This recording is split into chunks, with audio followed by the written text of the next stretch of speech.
Joel, capítulo 2. Nós vamos começar aqui no versículo 23.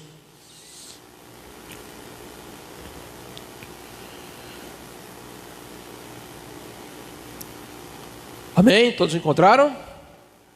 Então vamos lá.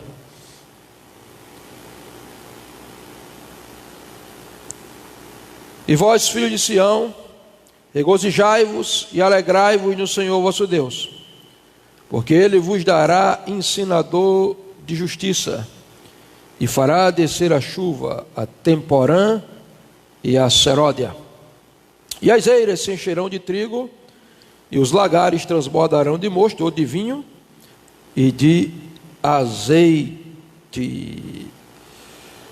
Nós estamos diante de uma promessa de Deus para o povo de Judá, o reino de Judá. Promessa, e o livro de Joel é primariamente escrito para o reino do sul, Judá, que era composto de duas tribos, Judá e Benjamim.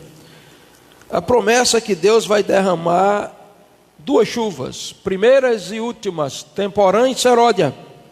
E o resultado é que haverá uma plenitude, um enchimento de trigo, de vinho e de azeite, que na época eram os três elementos básicos da agricultura judaica e da gastronomia judaica também. Esses três alimentos, trigo, vinho e azeite, eram fundamentais tanto para a alimentação quanto para o culto. Nós vamos aprender. Essa promessa, ela é tão importante que ela vem para nós como um decreto. Em 1993, a apóstolo Valnice recebeu essa palavra, rema, como decreto. E desde 1993 que nós estamos profetizando, jejuando em cima dessa palavra, gerando essa palavra em oração e em jejum. Palavra que foi dirigida ao povo de Judá, mas que hoje, como rema, é aplicada à nossa nação, especificamente a nós como insejequianos. Nós temos aqui, por exemplo, esses elementos aqui, que não são só adorno para uma mesa. Esses elementos são elementos proféticos. Nós temos aqui, o vinho, o mosto. Nós temos aqui o trigo. Nós temos o óleo, o azeite. Esses elementos são memorativos, são um ato profético diante de Deus, por causa da palavra que o Senhor nos deu através da nossa apóstola Valnice, em 1993, uma promessa para a nação brasileira, de que as eiras se encheriam de trigo, e os lagares transbordariam de óleo, de azeite, de mosto, de vinho novo. Trigo é para se alimentar, para comer, mosto para beber, e azeite para se ungir. Nós vamos trabalhar essas três palavras aqui. Agora, eu sei que você já sabe que existem dois níveis de relacionamento que nós devemos ter com a palavra de Deus. A palavra de Deus ela é comparada a uma espada de dois gumes. Ela tem dois fios. Por quê? Porque ela tem a sua interpretação literal, que nós chamamos de exegese, e ela tem a sua aplicação prática. Então, a palavra interpretada, na sua literalidade, ela é chamada de palavra logos, é a Bíblia escrita. Mas a palavra aplicada, ela é chamada de palavra rema. É quando ela deixa de ser palavra de Deus através de Joel para o reino de Judá, e passa a ser palavra de Deus através de Joel para Cleófas, para Rodrigo, para Raquel, para Fábio. Ela se torna pessoal. Existem esses dois níveis. É por isso que Joel, ele abre o seu livro dizendo palavra do Senhor. Então essa palavra do Senhor é atemporal. Ela não foi escrita somente para Joel, nem somente para a nação de Judá naquele contexto histórico. Ela pode ser aplicada individualmente para cada um de nós. É por isso que ela vem para nós hoje como forma de decreto.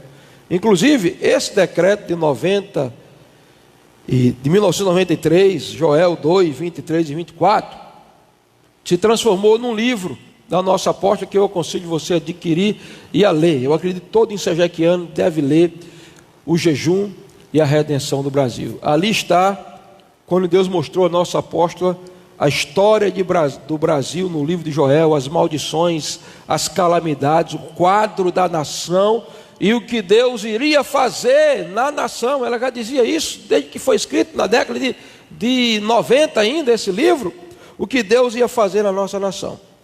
Então veja, nós estamos aqui diante de uma promessa. A promessa de Deus é eira cheia de trigo, lagares transbordando de vinho e de azeite. Agora, essa promessa do versículo 24, ela só vai acontecer quando ocorrer o versículo 23. E o versículo 23 está dizendo que a tristeza vai ir embora, que o lamento e as vestes de luto vão desaparecer. O versículo 23 está dizendo que Deus vai trazer uma alegria sobrenatural. Mas por que Ele vai trazer essa alegria? Porque Ele vai derramar chuva, e as duas chuvas, a temporã e a seródia. A chuva que preparava a terra para receber a semente, e a chuva que preparava a terra para a grande colheita.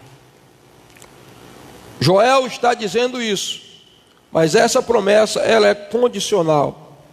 Essa promessa vem depois de uma atitude do povo.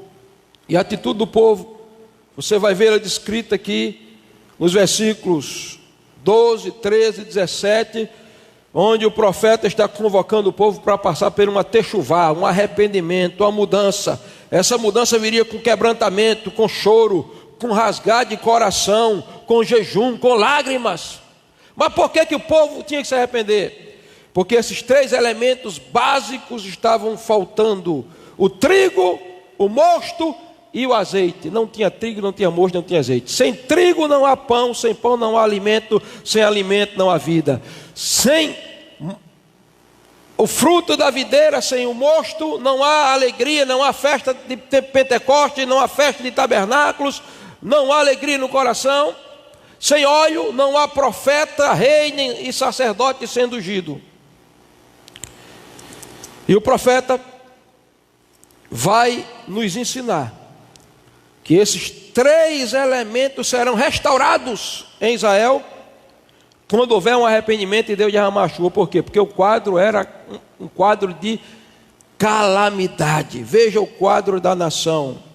Esses três elementos tinham se secado. Versículo 10 vai dizer: o campo está assolado, a terra triste, porque o trigo está destruído, o mosto se secou e falta o azeite. Isso tinha ocorrido por dois motivos. Primeiro, uma grande seca. O céu estava fechado e não havia chuva. Sem chuva não há trigo, porque não há plantação, nem há colheita. Sem chuva não há oliveira, não há azeite. Sem chuva não há uva, não há mosto, não há vinho. O que é que chuva representa na Bíblia? Chuva representa avivamento, derramar de Deus. Então Deus tinha fechado o céu. Além dessa seca, a atuação de 4 espécies de gafanhotos que tinham devastado a agricultura judaica. E Joel vai falar desses gafanhotos aqui no versículo 4. Ele vai dar nome a esses gafanhotos: cortador, migrador, destruidor e devorador. Cortador, migrador, destruidor e devorador. O que é o gafanhoto cortador? É aquele que destrói a plantação. Não sei se você conhece aquela formiga de roça vermelha, ela corta e mata. Gafanhoto cortador fala de morte, aquele que ceifa, aquele que mata. Gafanhoto migrador fala aquele que migra, que pega a semente e leva para outro lugar, ou seja, a transferência. Gafanhoto destruidor já está dizendo aquele que destrói. E devorador já está dizendo aquele que devora. Esses 4 gafanhotos tinham devastado a agricultura judaica. Agora, esses gafanhotos aqui, sendo insetos no livro de Joel, apontam para o livro de Apocalipse como seres espirituais. São um tipo de demônios. João teve a visão, Apocalipse capítulo 9, e ele disse: quando viu uma estrela cair do céu, um principado, e abrir a porta do abismo, que é o Tártaro, o abismo onde os demônios mais violentos estão presos, que só eram soltos na grande tribulação. E João viu E João disse que viu quando aqueles gafanhotos de Amonico com um ferrão de escorpião na ponta para atacar os homens e atormentá-los por 5 meses. João viu que quando eles saíram do poço do abismo, João disse: o aspecto de um daqueles era que tinha dente de leão. Isso aqui é o matador. O propósito dele é matar.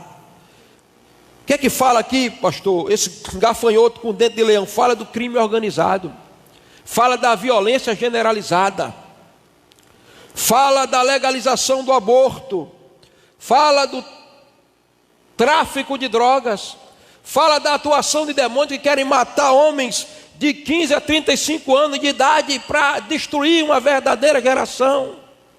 E esses gafanhotos estão aí inspirando as pessoas. Mas o segundo nível de gafanhoto é o migrador. O migrador aparece em Apocalipse com rosto de homem. O que é que fala rosto de homem? Perspicácia, intelectualidade, inteligência. Para quê? Para tramar projetos de destruição. Então, ele aparece com rosto de homem porque os ladrões de colarinho branco não são semi-analfabetos, não são os agricultores. Os agricultores devem ser aplaudidos e louvados, eles quem produzem alimento para essa nação. Eles estão muito bem preparados intelectualmente. Eles estão fazendo o quê? Estão roubando a riqueza da nação e transferindo, construindo paraísos fiscais em outras nações. É a atuação do gafanhoto migrador que leva, que rouba a riqueza da nação. Você sabe que essa nação começou sendo roubada desde a sua fundação, quando os portugueses chegaram aqui, ludibriaram os coitados dos índios e levaram a riqueza para o Brasil, o ouro, o minério do Brasil, levaram para outro país. E esses gafanhotos estão atuando aí.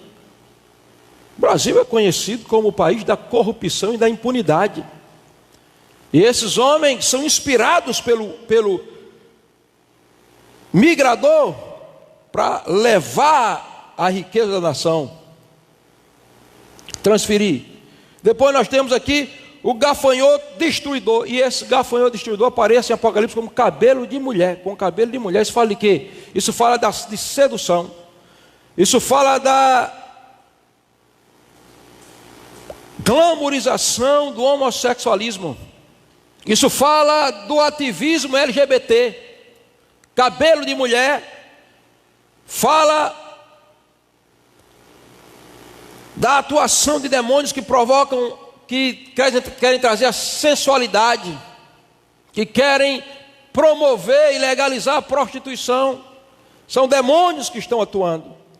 Depois nós temos o destruidor, o devorador. O devorador é o que acaba com as finanças da nação. Esses 4 gafanhotos, desde que o Brasil existe como Brasil, eles estão atuando, querendo institucionalizar a iniquidade e o pecado na nação brasileira. Mas eu quero dizer a você que nós temos armas que Deus nos deu, armas espirituais para destruir. O gafanhoto, o cortador, aquele que mata. Como é que eu vou destruir o gafanhoto, o cortador, pastor? O que mata, o que tem dente de leão. Eu destruo ele liberando a vida de Deus. Eu tenho que estar cheio da vida de Deus. Eu não posso ter morte nas minhas palavras. Eu não posso ter morte no meu coração. Eu não posso ter morte no meu discurso. Porque esse gafanhoto cortador aí, irmãos, ele tem matado muita gente nas nações da terra através de sistemas como o nazismo, por exemplo, que inspirou Adolfo Hitler a matar mais de 100 milhões de judeus. Como, por exemplo, o leninismo, como, por exemplo, a China comunista, que através de Mao Tse-tung, a Cuba, que através de Fidel Castro e outros países, mataram 100 milhões de pessoas ao redor do mundo. Como é que eu vou vencer esse gafanhoto? Eu vou vencê-lo liberando a vida de Deus. Eu tenho que estar cheio do amor de Deus, cheio da vida de Deus, porque a vida de Deus vence a morte. Paulo, por favor, desça agora. Mas foi que houve? Acabou de cair do 3º andar e está lá morto. Paulo desceu as escadas sem nenhum desespero, olhou para o menino E a Bíblia diz que Paulo fez três coisas. Ele desceu, ele se inclinou e ele abraçou. A Bíblia diz que o menino estava morto, mas Paulo primeiro desceu, ele se identificou com a situação do menino. Depois ele se inclinou, ele se aproximou do menino. Depois ele abraçou, ele teve contato. E Paulo estava tão cheio da vida de Deus que quando Paulo abraçou ele, disse: não se preocupa não, o menino está vivo. E a Bíblia diz que Eutico se levantou vivo. Nós vamos vencer a morte com a vida de Deus em nosso coração. Nossas palavras serão de vida, nossa visão será de vida, nossas atitudes serão de vida. Amém? Como é que eu vou vencer o migrador, pastor? Que rouba, que vem para roubar a paz, a alegria, a felicidade, o amor, a graça. Eu vou sustentar as promessas de Deus. Eu não vou deixar ele levar o que é meu. Eu vou segurar as promessas, aquilo que Deus me deu. Pastor, e o destruidor com cabelo de mulher que quer inverter os valores? Como é que eu vou vencê-lo? Me posicionando como cristão, dizendo que eu não vou negociar os meus valores cristãos.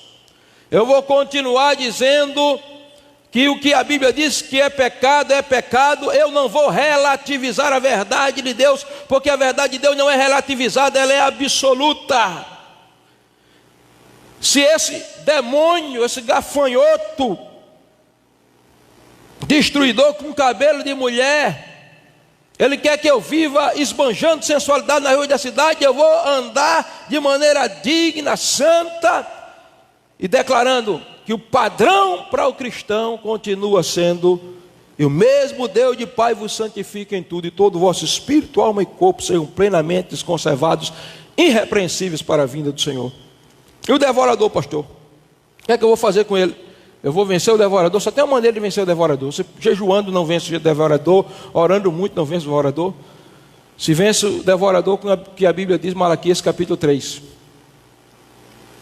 Trazei todos os dízimos da casa do tesouro, para que haja mantimento na minha casa, e depois fazer prova de mim. Se eu não vos abrir a janela do céu e vos derramar bênção sem medida por vossa causa, repreenderei o devorador. Orando para Deus me ensinar a administrar as minhas finanças e aplicando as minhas finanças no que verdadeiramente interessa, que acima de tudo é o reino de Deus. Então veja, os 4 níveis de gafanhotos tinham provocado uma devastação na nação. Por causa deles, não existia oferta de manjar, que era oferta vegetal. Não existia libação. Para haver oferta de manjar tem que ter trigo. O trigo tem que ser triturado, malhado, trabalhado para virar pão. Depois de virar do pão, aí se tem oferta de manjar, adoração. Não existe adoração sem trigo. Trigo é tipo da palavra de Deus. Agora o trigo tem que se transformar em pão. A palavra de Deus viva no meu coração é o verdadeiro motivo da minha adoração. E está faltando o que, pastor? Além de oferta de manjar, está faltando libação, porque não tem vinho para jogar. O vinho se jogava em cima do holocausto e a fumaça subia mais cheirosa e mais rápido. Está faltando por causa da atuação desses gafanhotos. Mas existe uma promessa de Deus: quando houver a conversão, o rasgar de coração, o quebrantamento, aí a Bíblia diz que Deus vai reverter. O que é que Ele vai fazer? Ele vai enviar trigo, mosto e azeite, que é o tema da nossa mensagem nessa noite já, quase noite, né? Trigo, mosto e azeite. São os 3 elementos básicos para a sobrevivência espiritual da igreja. Igreja sem trigo, igreja sem mosto, igreja sem azeite, pode ser qualquer coisa, menos a igreja de Deus. Será um clube religioso, onde as pessoas vão chorar as suas frustrações, mas não será igreja, porque não há os 3 elementos básicos que produzem o avivamento, a vida de Deus na igreja. Então vamos começar a trabalhar aqui o trigo. As eiras se encherão de trigo. O que era eira, pastor? Era um terreno sólido, rígido, onde os agricultores traziam os molhos de trigo, colocavam na eira. Depois o trigo tem que ser malhado. Batia o trigo com a pá, como garfo, batia, se jogava o trigo para cima, e o vento vinha e separava a palha do trigo. E aí o trigo vai se transformar em pão. Tem gente que está querendo que a palavra de Deus na vida dele caia do céu. Não, pastor, eu vou fazer o seguinte: eu vou orar para Deus colocar a Bíblia todinha na minha cabeça. Aí você está lendo quantos capítulos da Bíblia? Não precisa ler não, Deus vai fazer um milagre. Eu vou dormir quando eu acordar, que ela tem 66 livros, 1193 capítulos, 30.173 versículos, tudo dentro da minha cabeça. Escute, Adão está lá no Éden, e Deus chama Adão: vem cá, rapaz. Olha aí, olha o que aconteceu aí. Só tem um problema agora. No suor do teu rosto comerás do teu pão. Deus dá o trigo. Transformar o trigo em pão é responsabilidade minha e sua. E Deus está dizendo: Adão, no suor do teu rosto comerás do teu pão. Por que no suor do teu rosto? O que é que tem no rosto, pastor? No rosto tem olhos. O que é que tem no rosto, pastor? No rosto tem ouvido. O que é que tem no rosto, pastor? No rosto tem nariz. O que é que tem no rosto, pastor? No rosto tem boca. Então, suar o rosto para comer do pão, quer dizer, espiritualmente falando, quer dizer, cansar os olhos de ler e reler a palavra. Cansar os ouvidos de ouvir a palavra de Deus no coração, ouvir a pregação do Evangelho. Suor do seu rosto, cansar a boca de tanto meditar, de falar, de decretar, de repetir a palavra de Deus. Que Deus dava o maná todo dia ao povo de Israel.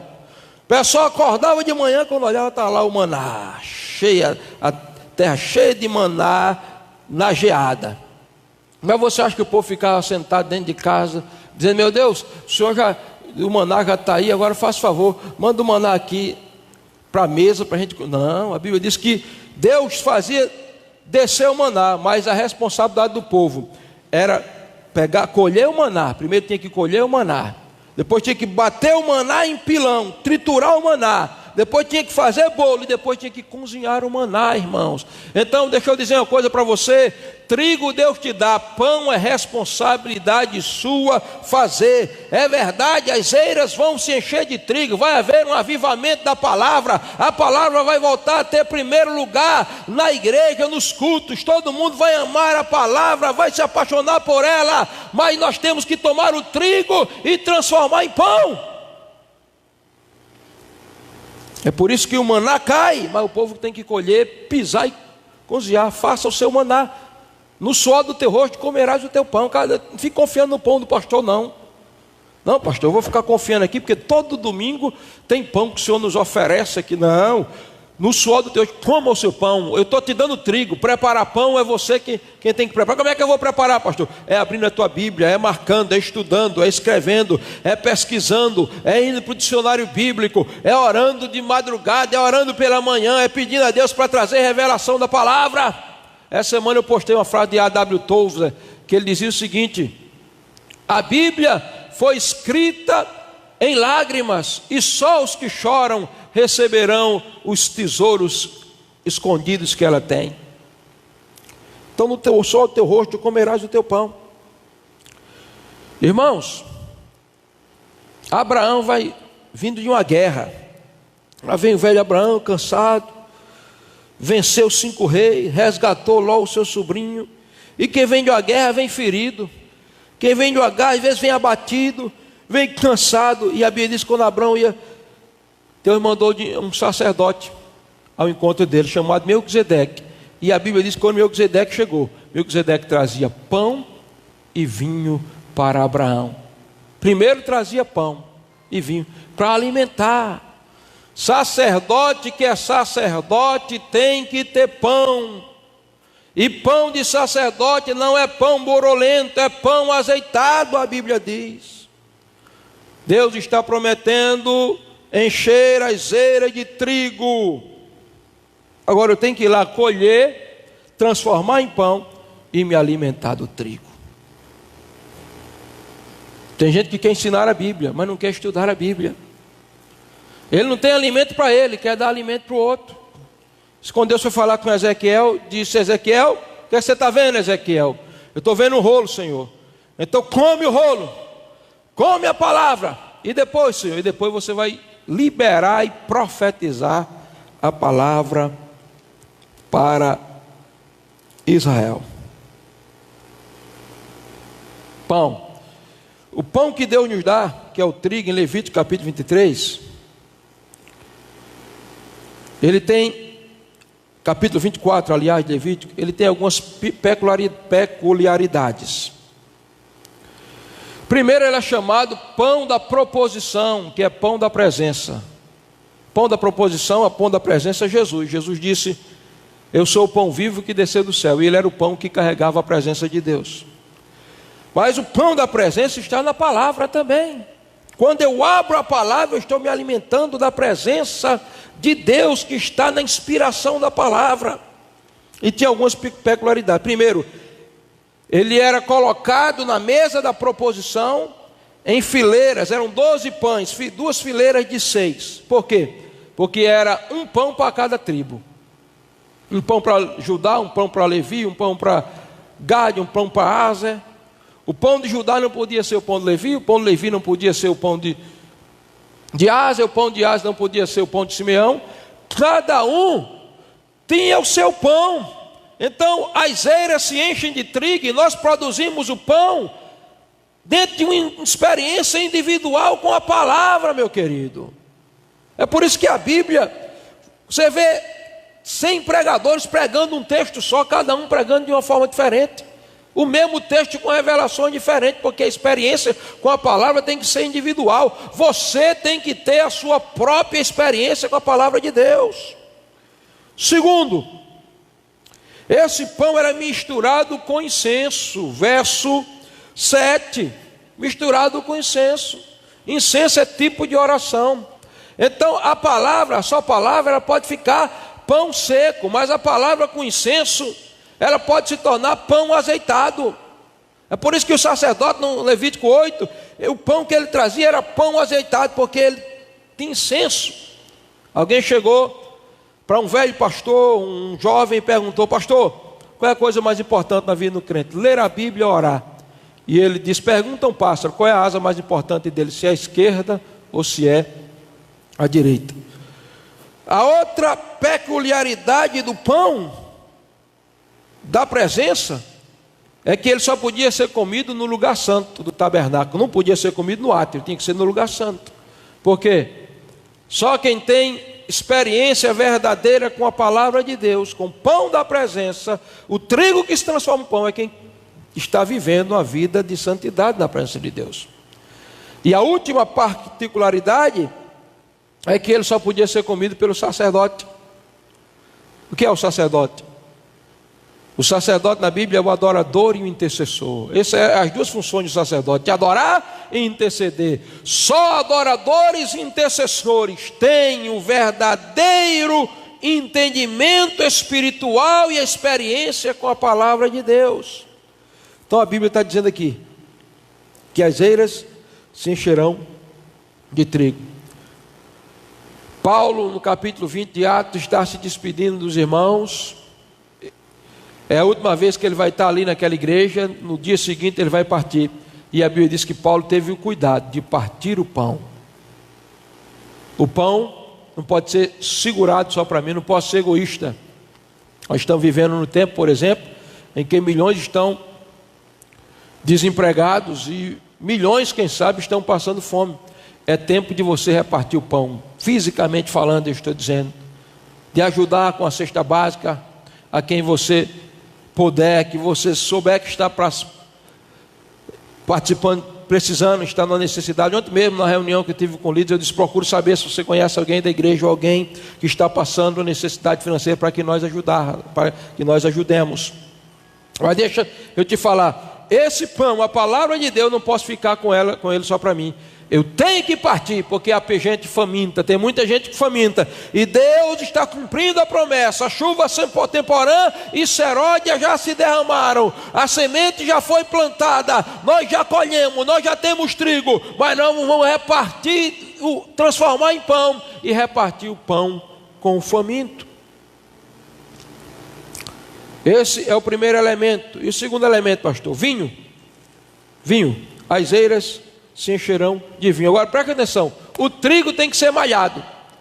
Joga na eira, bate com a pá, separa a palha do trigo, joga o garfo para cima, o vento bate e separa a palha do trigo. E o vinho, pastor? O vinho tem que ser pisado no lagar, irmão. E o que é lagar, pastor? O lagar era uma cisterna de pedra, cavada na rocha, uma cisterna cavada na rocha, que tinha 2,40 metros de comprimento por 1,50 metros de largura. Se jogava a uva lá dentro, e os camaradas descalços entravam no lagar e ficavam cantando e pisando a uva, até que o sumo da uva, o suco da uva saía por uma abertura e eles enchiam os cântaros. Vinho na Bíblia fala de alegria do Espírito Santo.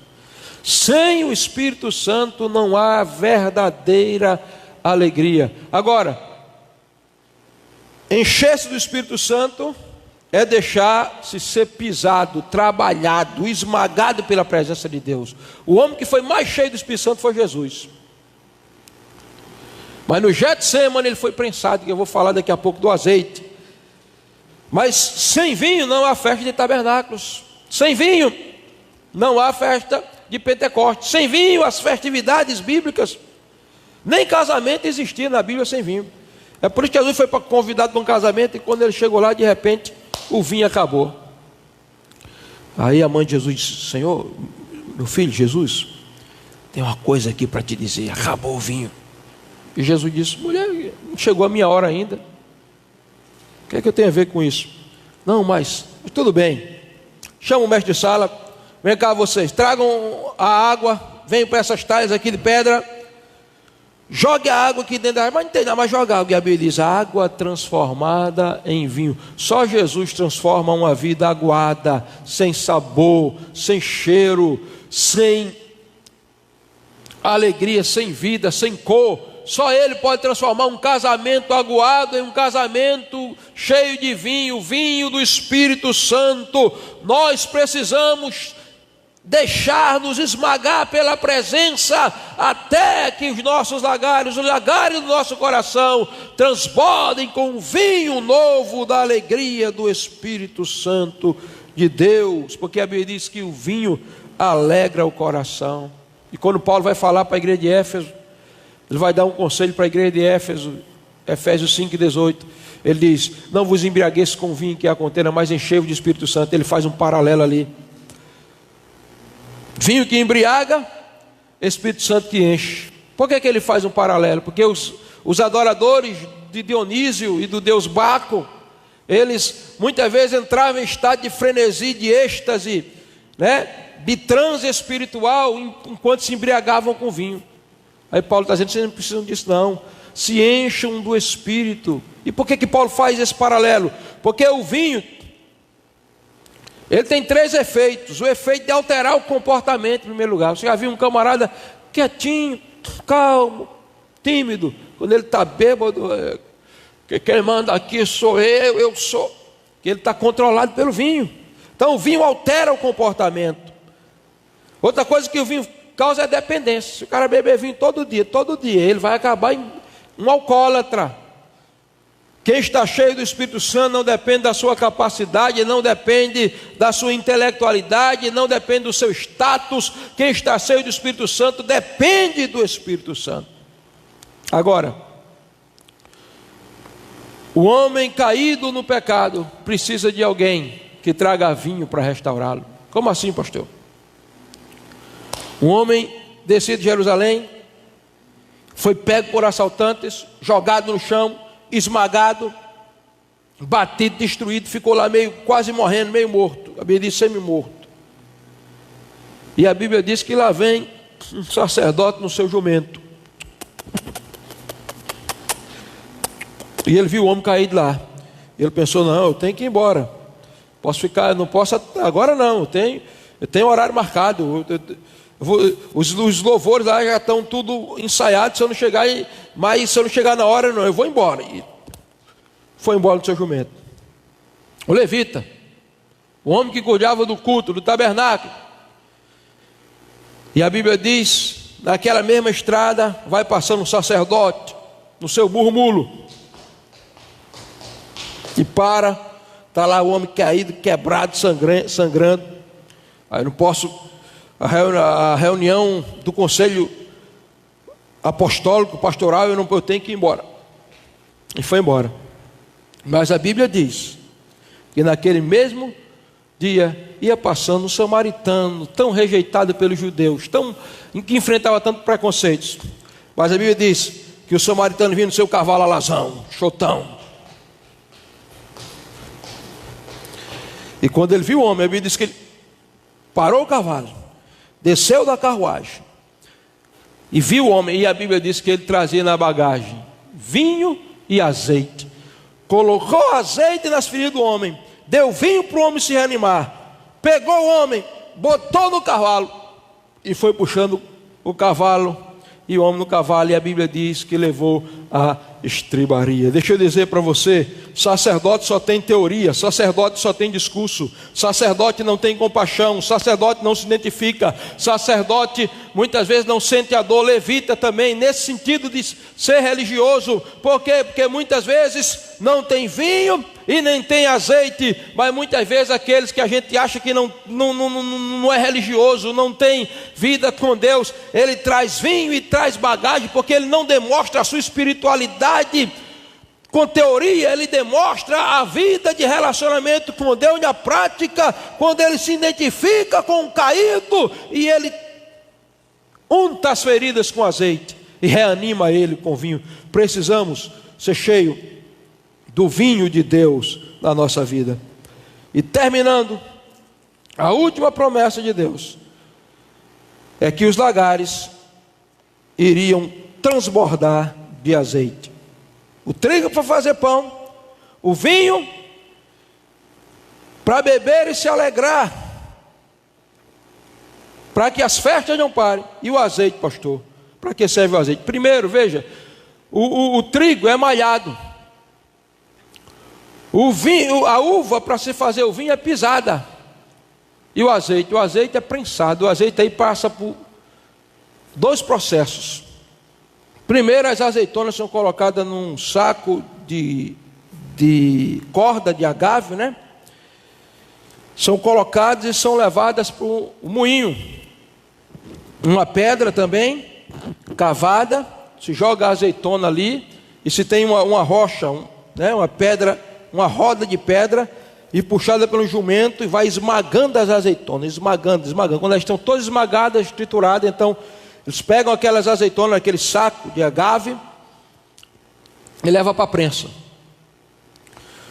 3 pedras, colocam ali e um pedaço de madeira muito grande, e eles têm 3 rochas pesadas. Quando coloca a primeira rocha, que a rocha desce a pedra, esmaga a prensa e sai primeiro azeite ali. Aquele primeiro azeite, ele vai servir para o templo. Há 2 coisas: acender a lâmpada menorá, candelabro de 7 pontas, e ungir o sacerdote, ungir o profeta e ungir o rei.